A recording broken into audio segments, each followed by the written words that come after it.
Greetings, everyone, and welcome to Mid-Level Adventurers, a podcast where non-experts talk about the things that they love.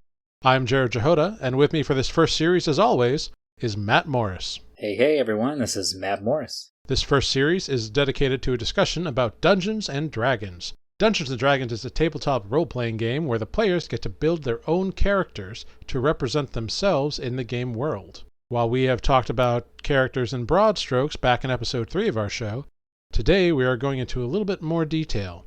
What do you gain from selecting a certain origin for your character? What makes them special? Is it the climbing speed of a Tabaxi, the relentless endurance of a half-orc, or maybe the fury of the small due to being a goblin? Come along with us as we sojourn our way through character races. So Matt, right off the top, I think we need to talk about this terminology of player race, because is race really appropriate for it, or should it be more species or origin? If you look at the race versus species kind of by definition, race is kind of a subset of species, but we're not talking about a subset of species. They're mostly all humanoids, these player characters, so I feel like species is a more appropriate term. Yeah, that's a very good question. I caught myself last episode using race or player race, maybe in part because we haven't brought this up yet. But just today, I saw an article where people are asking Wizards of the Coast to take the word race out of their terminology. Mm-hmm. And yeah, I think it's valid. I don't know if I have the answer. Maybe the short answer. I don't know if there is an answer. I think it's just a discussion that's worth diving into. And sure, maybe it challenges how we think about certain things. I understand a lot of resistance to be there because, well, it's always been this way. But just because something's always been this way doesn't mean it can't improve or shouldn't change, along with sensibilities of times and cultures. Correct. Yeah. At first, my thoughts on this were it's sort of been accepted for a while, like you mentioned. I think of race kind of in different terms when I'm thinking of it in this world. It means, oh, what race are you choosing? Orc, half-orc, elf, dwarf, halfling, whatever. So I associate it in a different way, I guess, when we're talking about the game. Right, but I think that is a privilege allowed us because you and I are white. We do not deal with race as something at the forefront of our daily interactions because society does not dictate that we need to. Yeah, you're right. Other people don't have that luxury and that privilege. Yeah, it made me sort of check myself and say, I don't have any reason to oppose it being changed. If it's setting a better example and moving things forward, I think D&D wants to be that inclusive thing that is willing to change and say, yeah, this is something we've done forever, but that doesn't mean it's right, or that doesn't mean it can't change if there's a very good reason to grow. It doesn't mean something can't be elevated and become better. It's growth. And I feel like that's the trajectory that D&D has been wanting to go for a while anyway.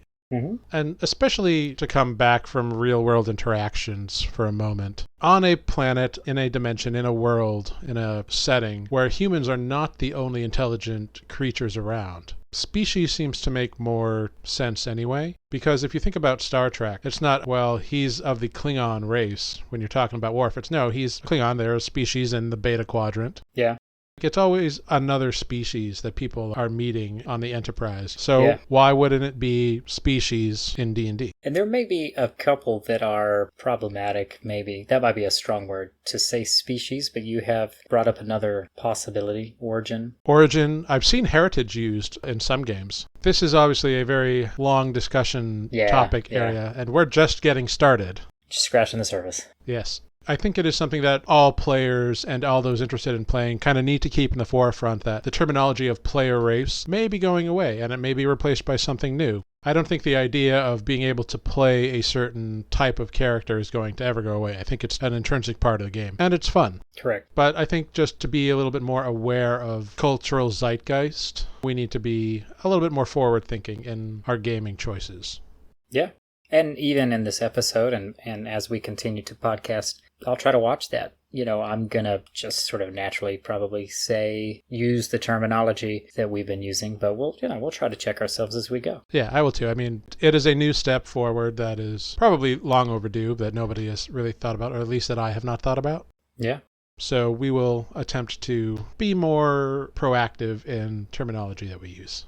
And it's a change that I think we're going to see Very soon, probably. We'll know what is the response that Wizard takes very soon. Yeah, and I do not think this is a problem or an issue or an idea that is exclusive to Dungeons & Dragons and Wizards of the Coast. I think it is more far-reaching than that. Yeah. I do think there are some games that have already countered the problem by using terminology like origins or heritage, and I don't think it's too much of a problem to just switch to similar language.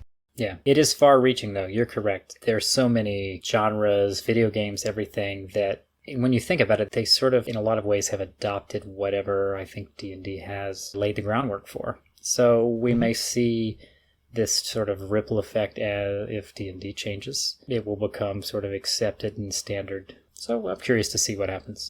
Yeah. But speaking of playable species in D&D, what are they, and what is the difference between them? There are some that are exclusive to certain settings. Correct. So what are the playable races in D&D? You got your basic races, right? You got your human, you got your elves, you got your gnomes, you got your halflings, you got your dragonborn, you got your half-elves and your half-orcs, you got your dwarves and your tieflings. That's a lot. That is a lot. And there's more. Oh yeah, these are just the basic ones, and most of these are in all settings. However, did you know that it wasn't until 5th edition that the Dragonborn race was brought into Forgotten Realms, which is the primary setting for D&D? Oh, I did not know that. So they were excluded from the Forgotten Realms setting. They did exist, however, they came to be a playable character race actually in 3.5. But to become a Dragonborn, you were actually started as a different species, and then went through a ritual in your devotion to the dragon god Bahamut. And through time and ritual, you were able to become what we now refer to as a Dragonborn. Oh, interesting. I did not know that. Predating their introduction in 3.5 in Dragonlance is where the first Draconics came from. And they're kind of the precursor to Dragonborn. That's right. Yeah. Okay. Dragonborn in the Forgotten Realms only came through as a result of the spell plague, I think. I'm not 100% sure. The timeline for me is not my strong suit in D&D lore. But the world that they used to live on is like the mirror world of Faerun. And so there they were enslaved and the gods didn't have anything to do with that world. So in the Forgotten Realms, the Dragonborn hate dragons and don't believe in gods. I do remember reading about that when I was picking a Dragonborn character to play in a campaign. I remember reading about that. And of course, a little sidebar, some of the origins may change depending on your DM's setting. They may have changed rules for, whatever. Dragonborns, I think, are the most interesting of the quote-unquote basic races. But there's also Tieflings, which are interesting, which are also a newer addition to Dungeons & Dragons. They existed as monster characters in 3.5. Then you first got to play them as playable races in 4, I think. And then they finally came into Modern Edition in 5th edition. 4th edition did not happen on Faerun. It was on another planet or another sphere or another plane of existence. Okay. These races that we've briefly talked about are the ones that are across most settings. Some, however, only exist in other settings, or at least only stem from those settings. An example would be the Warforged that were created in Eberron, which is not the Forgotten Realms, but a whole nother plane. Additionally, Satyrs, which are a newer addition, only exist as a playable race in Theros. Yeah, so if you wanted to introduce one of those characters to another plane that your DM is wanting to play in, I guess that would be a conversation with them as to what might be the justification for having an unusual species there present. Perhaps it's simply they were pulled through a gate and they ended up here, or something along those lines. Or maybe there's a pocket of Satyr or Leonine that are existing in your DM's world. Yeah. I don't think the answer should be, well, they don't exist here, so you can't play that. Hopefully that's not the answer. But it should be a conversation. Maybe you can find a creative solution. We have a Warforged in our upcoming homebrew campaign that will be streaming, and the player and I have had a discussion about that because technically Warforged come from Eberron, but I have realized a way to make Warforged work in my world, and I realized it a long time ago. So I'm looking forward to exploring that with him and the rest of you who will play along.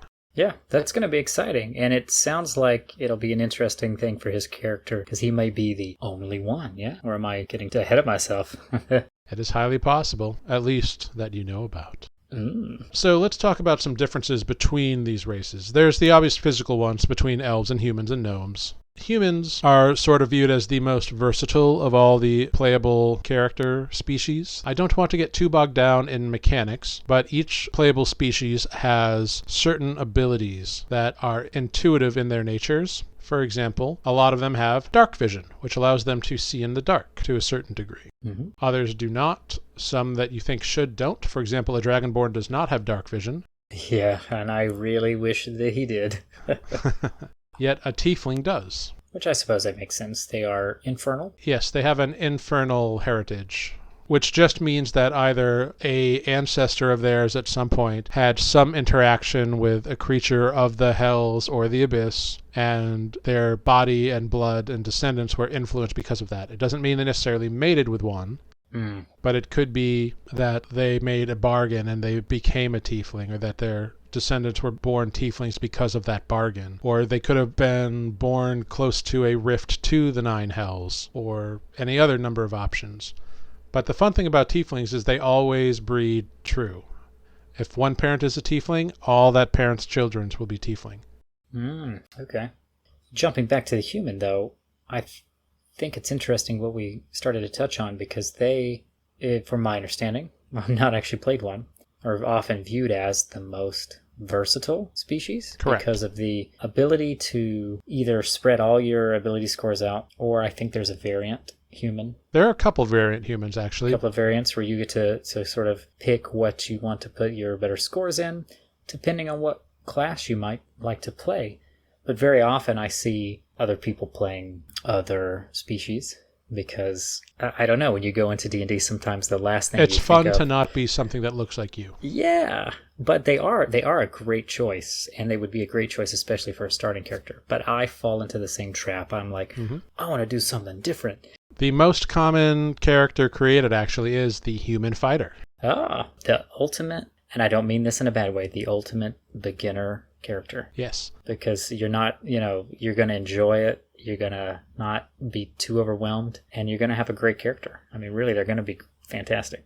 It's true. There are very few subpar choices, I suppose, is the way to go with it. Yeah, I think we will touch on this later. I suppose you can do poor mixing of things with certain attributes, species with certain attributes and classes, but your decision doesn't always have to be based on what bonuses the species gets. True.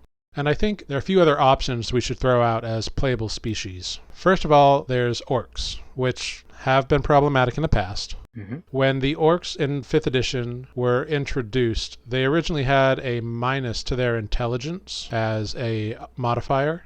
However, that has since been revamped, and they've taken away the minus to intelligence in one version of the orc, specifically in the Explorer's Guide to Wildmount, which was written by Critical Role's Matthew Mercer and others, but he was the lead designer and creator of it. The Orc of Exandria only has positive bonuses to its modifiers, whereas in Volo's Guide to Monsters, which is based in the Forgotten Realms, not only does it have the plus modifiers, but there's also a -2 to the intelligence modifier, which I feel is very limiting. It is. Wow. Yeah, it is a big drawback. There are very few races that have a negative modifier, and the orc is the main one because it has 2 positives and a negative, and I feel it's very unfair. So I would just use the Orc of Exandria, which just has the pluses to strength and constitution. I agree. That is a setback. I can't imagine too many, unless you really wanted to play an interesting character with a handicap of some kind. But yes. The other player species option that really has a negative that I really am against are the Kobolds. Kobolds have a negative to their strength and a plus to their dexterity, and I feel the plus to the dexterity is fair, and I feel like they should have a little plus somewhere else like everybody else does. The Goblins, which are the same size and the same sort of combat mook, if you will, they get a plus to dexterity and constitution. Yeah, that's a good point. So why does the little kobold just get the dexterity and a minus? And a minus, and it's a -2 again. Yes. That's quite a big deficit. So I feel kobolds and orcs have definitely got the short end of the stick there. Yeah, I suppose you could probably make an argument to your DM if you chose one of those species to negate of course the negative and maybe insert your own positive and have a justification for it, or maybe he or she or they could help you pick one. I think so. I would definitely go for giving kobolds, even though in the books they are not the most intelligent species, I could see giving them a +1 intelligence because they can be pretty wily, come up with interesting creations. Yeah, they're clever. There's an entire monster in Volo's guide called a kobold inventor. Now, granted, it's like, oh, he has a tiny green slime monster in a jar that he throws at people, and like it's that kind of thing, so it's not the most creative. But I could see giving them a +1 to intelligence, or because they like to think of themselves as dragon, a +1 to charisma. Yeah. But that's if you even deign to keep racial modifiers. That's a good point. And I sort of touched on that earlier, but it doesn't have to be the case always, does it? No, it does not. And we're going to talk about that a little ways down the road here. But as we keep talking about the kinds of species that do exist in the game to play, there are the Tabaxi, who are the cat people. There are the Tritons, who are from the elemental plane of water, and so they are aquatic. However, they are not sea elves. Those are another playable option under the elf category. There are, of course, furbolgs, Aasimar, which are the mirrored opposite of a tiefling, where a tiefling is descended from an infernal bloodline. Aasimars have a celestial bloodline. And there are not only goblins, but there are hobgoblins and bugbear. There are lizard folk. There are kenku, which are raven people.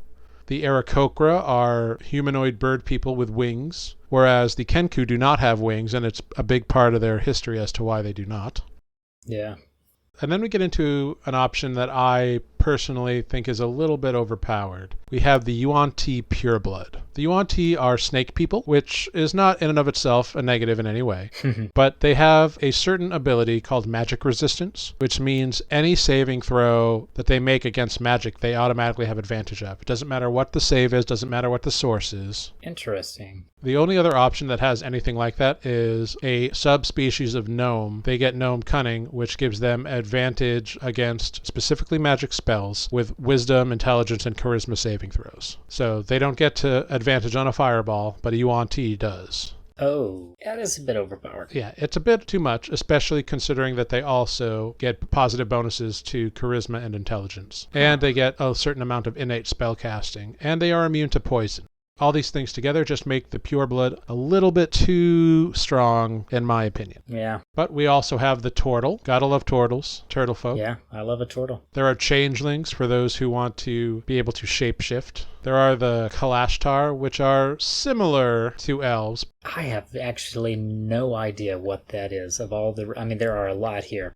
They are from Eberron, and I am not the highest authority on Eberron, so I don't know too much about it. The Orcs of Eberron also do not have the pesky negative. Yeah. So they are also another option that I would allow. Yeah, they look like some good traits. Yeah, they're pretty good. Shifters are fun. They're humanoids that can essentially morph as though they've been touched by lycanthropy or something. Oh. But they are not lycanthropes. Okay. They seem to be lacking in any actual ability mods and just have a couple of traits. I think they use the ones from whatever their base species. Yeah, makes sense. And then the shifting is something they get as a bonus on top of that. And then there are the Warforged. The Warforged were designed on Eberron to be constructs, but somehow being made of wood and metal and infused with magic, they developed feelings and pain and emotion. Yeah. And they were built for war, but now that the war on that world is over, what's next for them? And do they have souls? It is undetermined exactly, but they are sentient. There are, of course, also the Gith. Yep, which we mentioned last episode. From the Guildmaster's Guide to Ravnica, there are centaurs, which I would never let anyone play a centaur in my game. Why is that exactly? I never did ask. Because what happens when you have a ladder or stairs? Oh, yeah, you're right. It just becomes such a pain in the butt to deal with. So, in my opinion, stay out of centaurs. I'm sorry. Yeah. I'm sorry if you love centaurs. You can be one, not in my game. I just can't deal with it. That is an easy reason, and that does limit the things that the rest of the party can do. If you had a party of centaurs, maybe. Maybe. There are also the Luxodon, who are the elephant people, the Minotaur, which we all know and love. However, the Minotaur on Ravnica are considered medium creatures. Oh. In the monster manual, the Minotaur are large creatures that are monstrosities. It would create an interesting thing to have a player be one in a world where the species is also monsters in the hills or something. Oh, yeah. And then there are some more specific ones that come out of the game of Magic: The Gathering. There's the Simic hybrid, the Vidalkins. Of course, there's also the Grung, which are little frog people that I personally like. There is a race of fish people called the Lokatha. Lokatha, yeah. They're interesting. Their history is strange, if I've got it correct. Yes, but they have to keep being wet every so often. Yeah, that would be it. And so do the Grung, actually. Those both would be tricky to play. Not that you couldn't, not that you shouldn't. The last one that I know about is the Verdan, and they're from the Acquisitions Incorporated source book, and I don't know anything about them. I don't either. They look kind of like almost like elves and goblins kind of hung out. Yeah. But it seems like they are telepathic in some way, so they must have psionic abilities. Oh, interesting. Similar to Gith or Mind Flayers. A lot of these characters that we're talking about in this second listing are dependent on campaign setting. Which is, if you want an easy way to break it down, because this is an overwhelming list maybe if you're just hearing this, but if you go to D&D Beyond and you look under, or you can just do D&D Beyond /races. That's because that's what it is on the races. Mm-hmm. But if you look for the races, it will give you the list and it breaks it down by what source material it came out of, which is a handy way to sort of start to realize, what campaign setting or what world these species are from. And yes. If you make a character on D&D Beyond, you're going to get access to anything that is from the Player's Handbook or Basic Rules. Correct me if I'm wrong. Well, just the basic rules, because the Player's Handbook actually has more information and more options than the Basic Rules does. But yes. The Basic Rules are free, so... The Basic Rules are free, yes, thank you. Which is a fairly good list. It still includes Dragonborn, Dwarf, Elf, Gnome, Half-Elf, Halfling...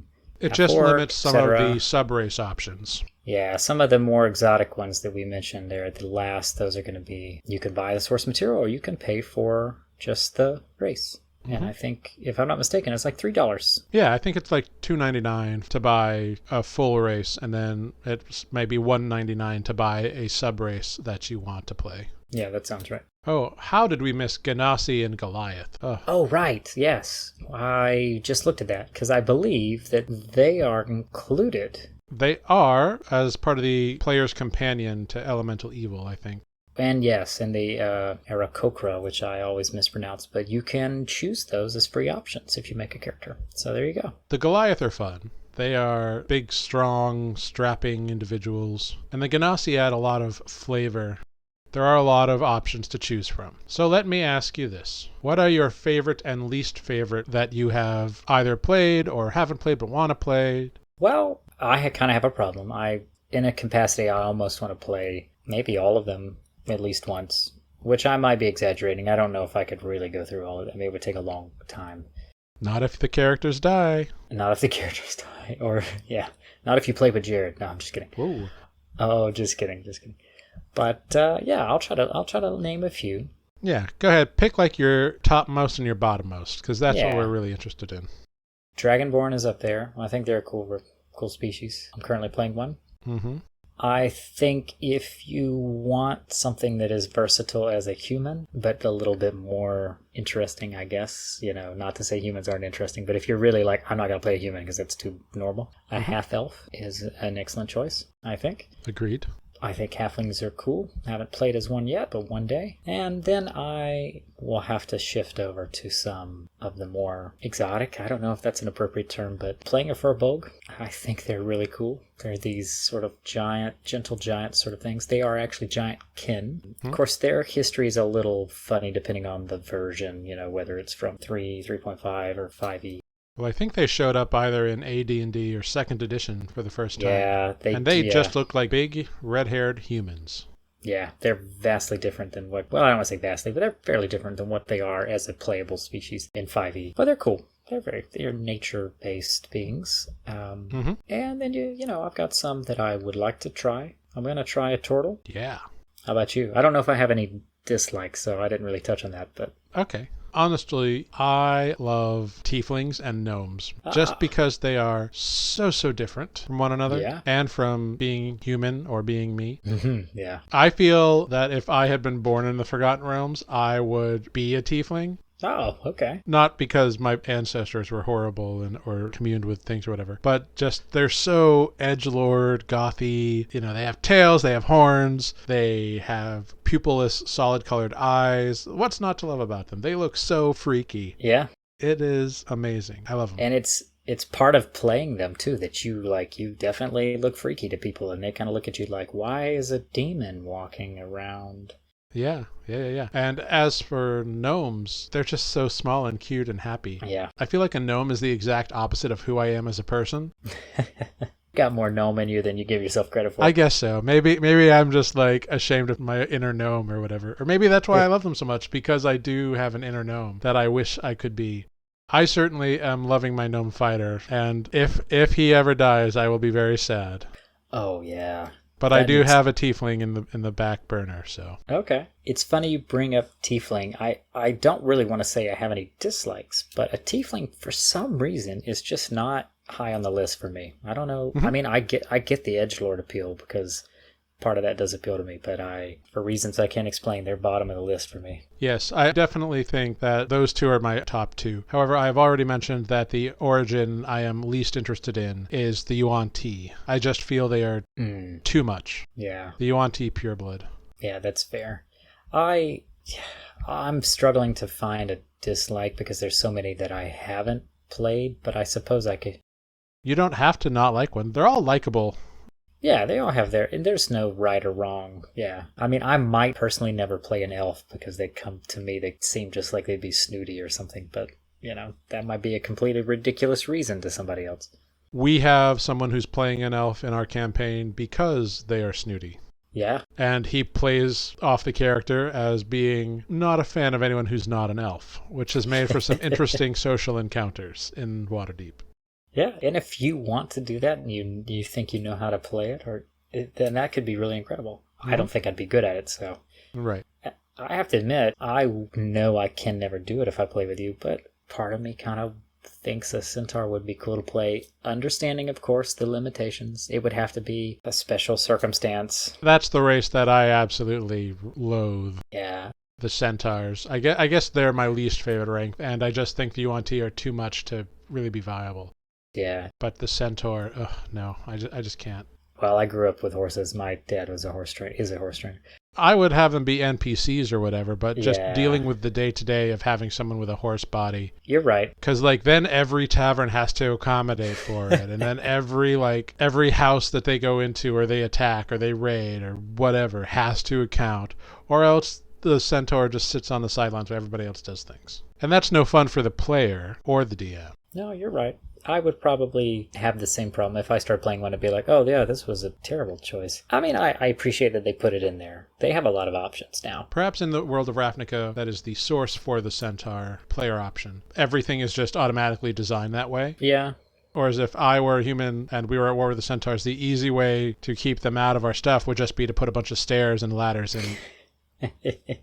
Can't come up now, can you, horsey? Stairs wouldn't be so much a problem, but ladders, yeah. Fair enough. We've touched on most, if not all, of the different player options in terms of origins and species. Let's talk a little bit about racial ability modifiers, which we have glossed over and touched on before. Yeah, I know. I kept making little references to it, knowing that it was coming. So we touched on it briefly in episode 3, and even in the previous episode we mentioned it a little bit. Racial modifiers, how do we feel about them? I'm going to go off on a little tangent here first.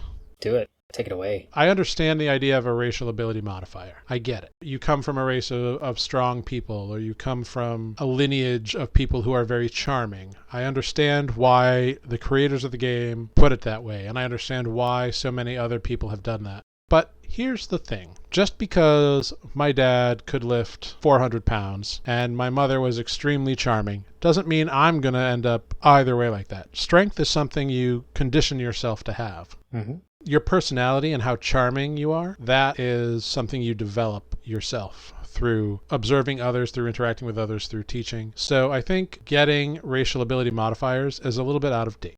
Yeah. I understand that they exist, and if people want to use them, use them. It's all about the internal of the game. I have certainly run games where we've used them. Almost all my games have used them. It's only recently, in the past year or two, where I've really even thought about them as why they can be problematic. Beyond the larger social aspects, it creates it so you can't play certain classes as a certain species.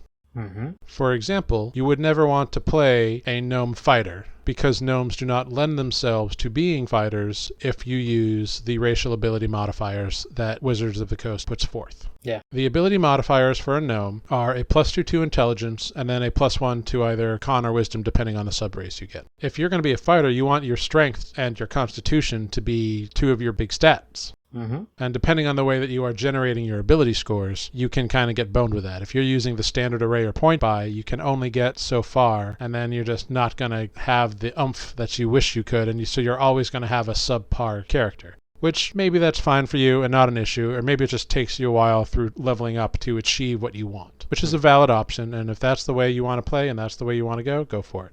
I personally like the idea of ability modifiers coming from the class that you select. There is a great third-party resource created by Gabriel Hicks. You can get it on itch.io. It's called the 5e Class Modifier Module, and it goes through all of the basic classes that are currently available. It is currently lacking Artificer, but I am sure that Gabe is working on it. It is a pay-what-you-want option. I recommend throwing a couple bucks over to Gabe because it's an amazing resource. It's not just, okay, you're a fighter, so you get these options instead. It asks you narratively, and what kind of fighter do you want to be? Are you someone who wades in and attacks with a sword, or do you hang back and shoot arrows? So it offers you 3 options per class and asks you a question. Would you approach a situation in this way or this way? And that is what determines where you get your bonuses. And you end up with either a +2 to something and a +1 to something. You end up with the same boosts that generally occur by selecting a heritage or an origin or a species or a race or whatever we're calling it. But you end up with it in such a way where it is beneficial to your character. Even if you are a level 1 bard, you had to get training somewhere, which means you had to learn how to be charming and get people to listen to you. You had to learn how to play your instrument. So that charisma is going to go up just by training alone. If you are a wizard, there's an argument to be made for, intelligence is something you're born with. And okay, but you can study and learn and excel. Challenging yourself does not mean you do not grow, just as much as someone who may be naturally gifted with intelligence. Mm-hmm. So by studying, you become smarter. So that's why wizards would get a boost to their intelligence. And these are just things that narratively make sense to me and feel more appropriate. Yeah. So that is where I stand on ability modifiers. I think the old thought of racial ones go away. However, ability modifiers and traits are 2 very different things. I think you would still get all the traits that you would have from being a gnome or a tiefling or whatever. You just get rid of the modifier part of it and use something like Gabriel's 5e class modifier module, or James Hick on D&D Beyond has come up with some fun options as well. He's one of the main writers. He has created a couple different options as well based on background, based on class and background, and based on pure class. It's just narrative choices or things that he has created that I think make a lot of sense. So I'm a fan of not using racial ability modifiers as written by D&D, but instead using either class or class and background to determine what those ability modifiers are. And I'm going to get off my soapbox. Well said. Because now I want to hear what you have to say. I disagree. No, just kidding. Well said. And it's great to have another way to look at it, because you may start a game of D&D making a character and you're just giving the information that is given. You think that's all there is. It's nice to know there's another option. I'm going to maybe play both sides of the fence just a bit here to say there might be times where you have a character in mind and you think to yourself, a half-orc fighter or a half-orc barbarian. That's going to be awesome because a half-orc has these bonuses, and that's fine. And sometimes they do line up. And sometimes they line up. It doesn't matter if you take it from class or from your racial modifiers. Yeah. Because half-orcs and Goliaths are made to be fighters and barbarians. Right. And I think the point is you don't want to limit yourself. You don't want to say that if for some reason, and I don't mean that it's crazy, but if you have an idea and you think it'd be really cool to be a half-orc bard. Yes. Then okay. Or an orc wizard.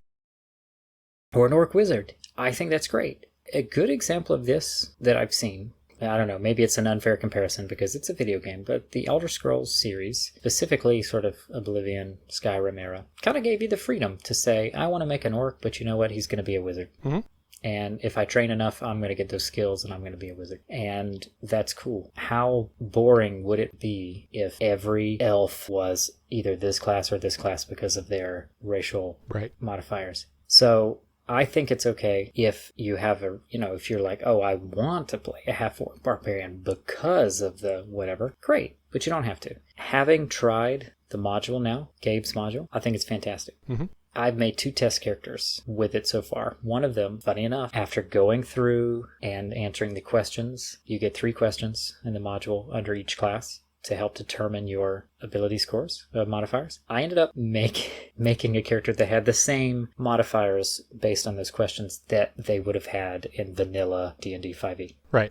Which is fine, but it was because I went through and made choices. Okay, luck of the draw. But then I made another character and it was different, and then it lets you shape it to what class you want to play.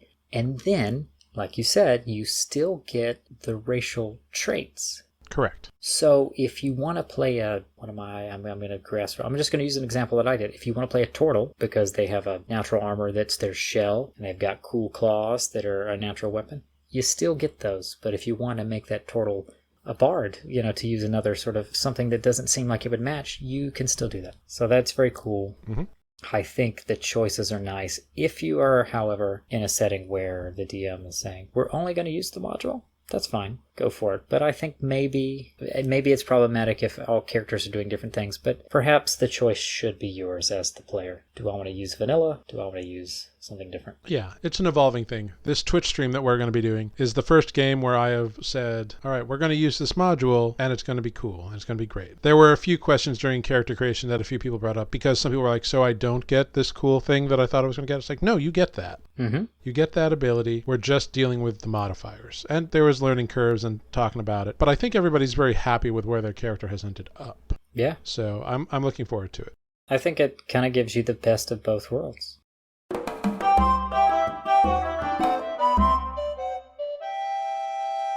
A feature we have here on Mid-Level Adventurers is our weekly Tavern Corner, where we talk about what we are imbibing this evening. So I ask you, Matt, what are you imbibing tonight? Tonight, I'm imbibing, once again, Creature Comforts. I am sticking with some Georgia beer while I'm in Georgia. Mm-hmm. And while there are many, and I have bought several from multiple breweries, this just happens to be what I pulled out tonight.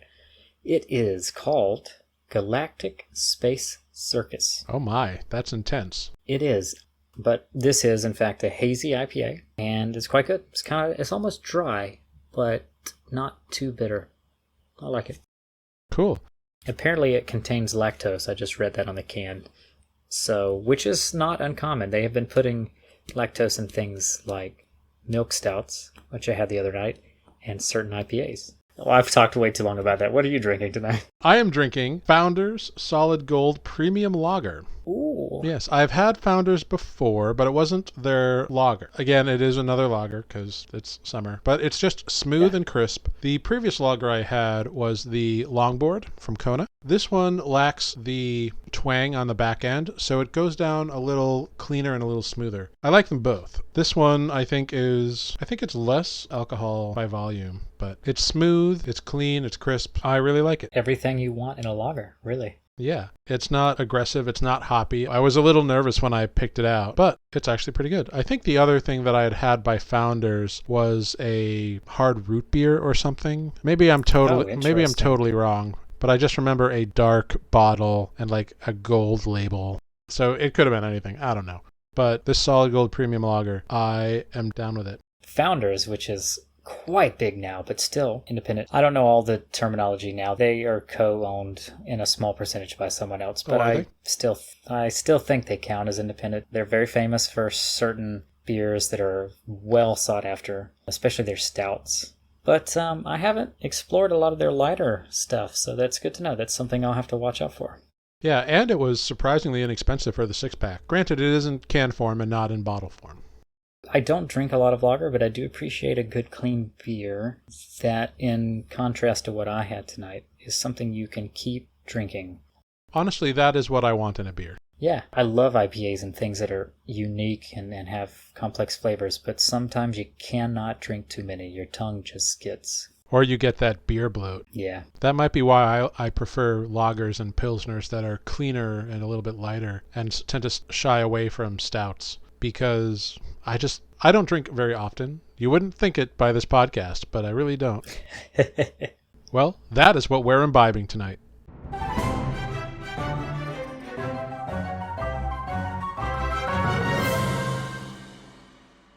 So now that we have talked about modifiers and species and player options, let's talk about some of these traits that we've mentioned. I've already mentioned that I feel the magic resistance that Yuan T Pureblood gets are way OP, but do you think there are any others that are problematic, either from being overpowered or maybe a little weak? Well, I'm going to speak just not from experience on all of these, of course, because there are so many. One of the things that occurred to me that might be OP is the Aarakocra. Did I say that right? Aarakocra? I mean, pick away. Yeah, however. Because one of their traits is they have flight. Mm-hmm. They have flight with a speed of 50 feet, which means, they can move 50 feet flying. That sounds awesome, but could be really problematic maybe in a campaign. I don't know if you have any experience with that. Might be, overpowered is a strong word maybe, but... It does limit them in their armor selection, though. They can't be wearing plate mail and fly. Ah, okay. Well, that's a good point. In order to utilize their flying speed, they cannot be wearing either medium or heavy armor. Okay. So there is a bit of a balance to it. They can only be in light armor, which would be leather, studded leather. Sure. But there might be some, I think elven chainmail counts as light or something. I think there are ways around it, but generally speaking, it has to be light armor or no armor. Aarakocra wizard or monk, have at. Or barbarian for that matter, because unarmored defense. Actually, oh my gosh. Now that I've said that, an Aarakocra flying barbarian would be pretty sick. Can you imagine? That's my next character build right there. Boom, there it is. That is crazy thinking. Okay, so that's important. The balance is important. So just check me on these as I go. To the best that I can, yes. If they have dark vision, that seems these days almost like it's OP for the species that don't get it. A lot more seem to have it than don't.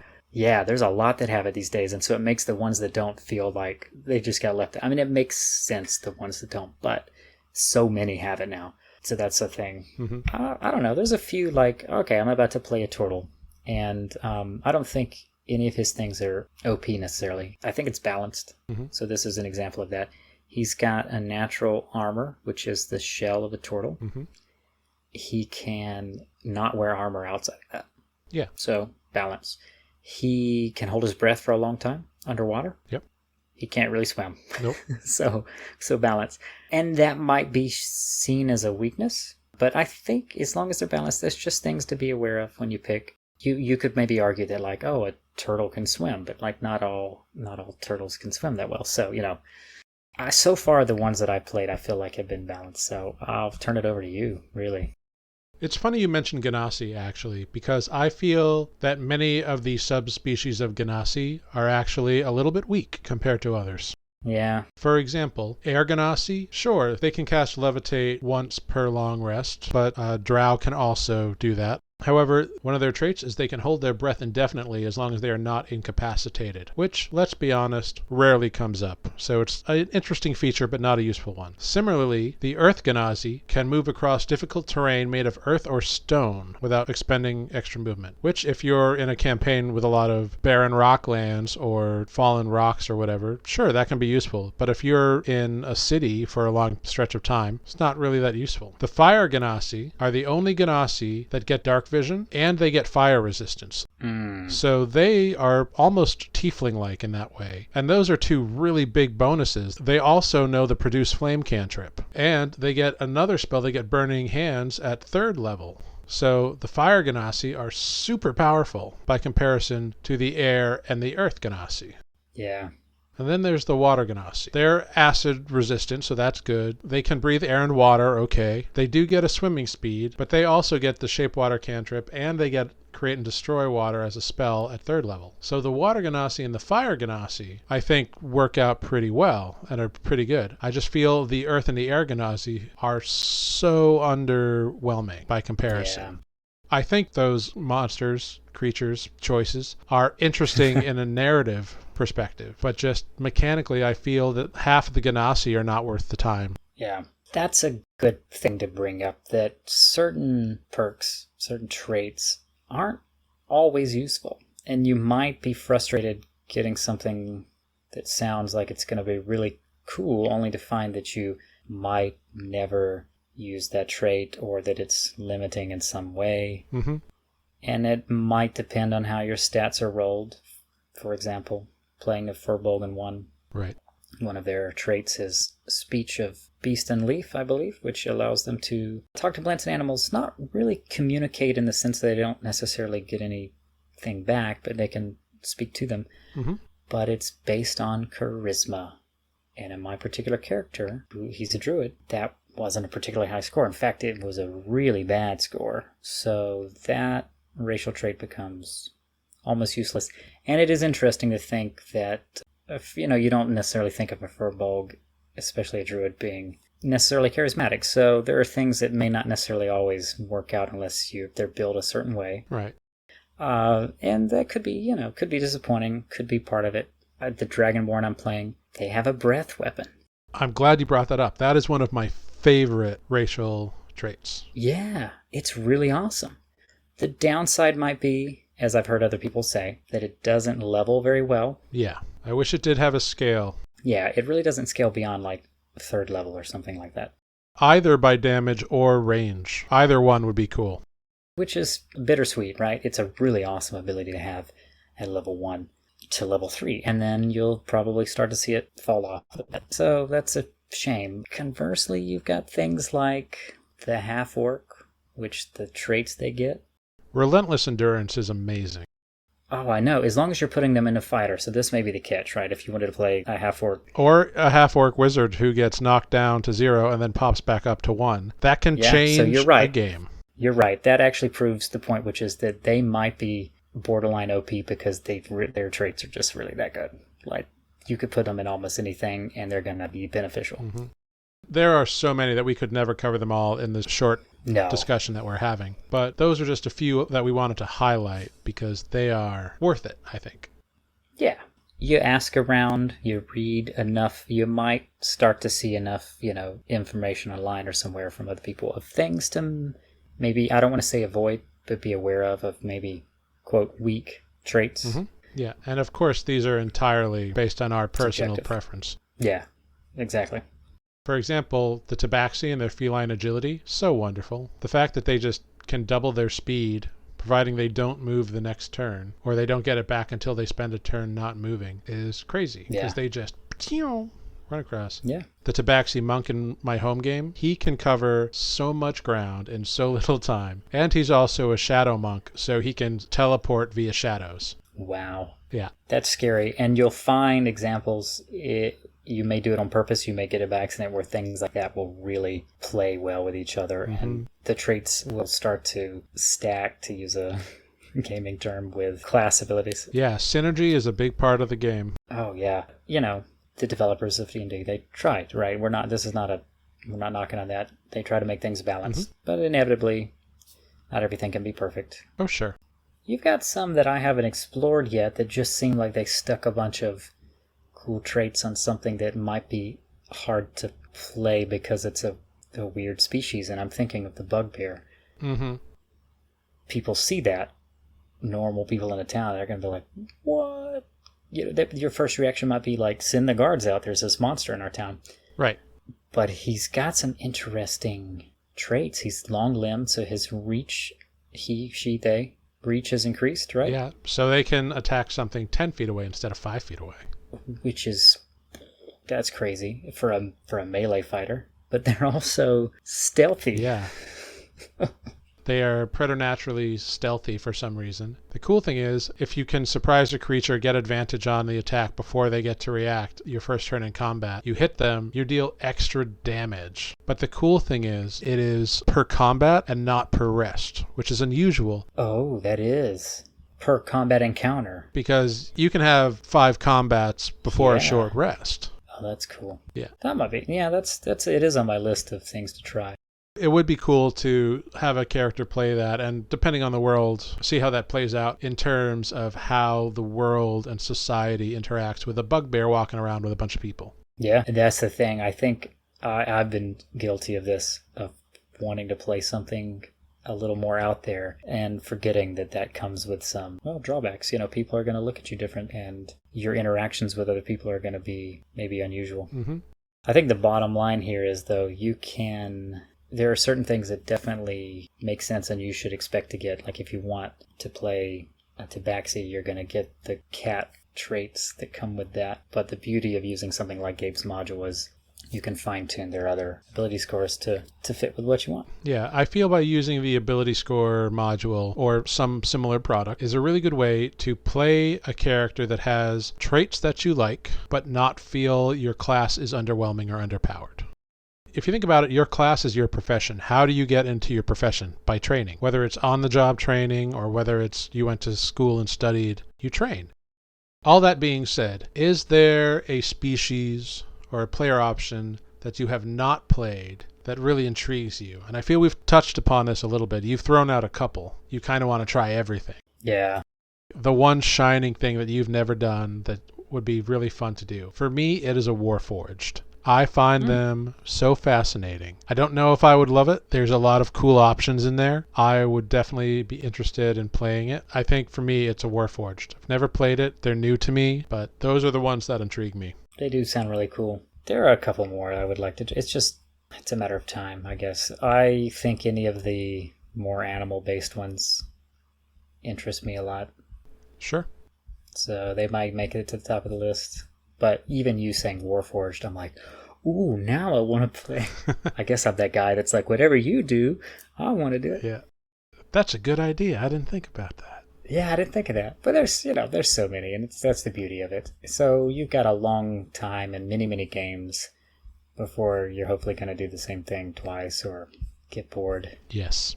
Well, thank you all for joining us on this adventure. Please check out our friend and the composer of all the music we use on this show, John D. Ivy, on SoundCloud.com. And make sure to tune in next time and join us when we discuss some of the most popular Dungeons & Dragons settings and world building in general. And remember, please follow us on Twitter and Instagram at midlvladventure. Please check out our website on Wix at midleveladventurer.wixsite, all one word, .com. And feel free to email us at midleveladventurers@gmail.com. And thank you again. I'm Jarrod Jehoda. And I'm Matt Morris. And until then, mind the traps and keep adventuring.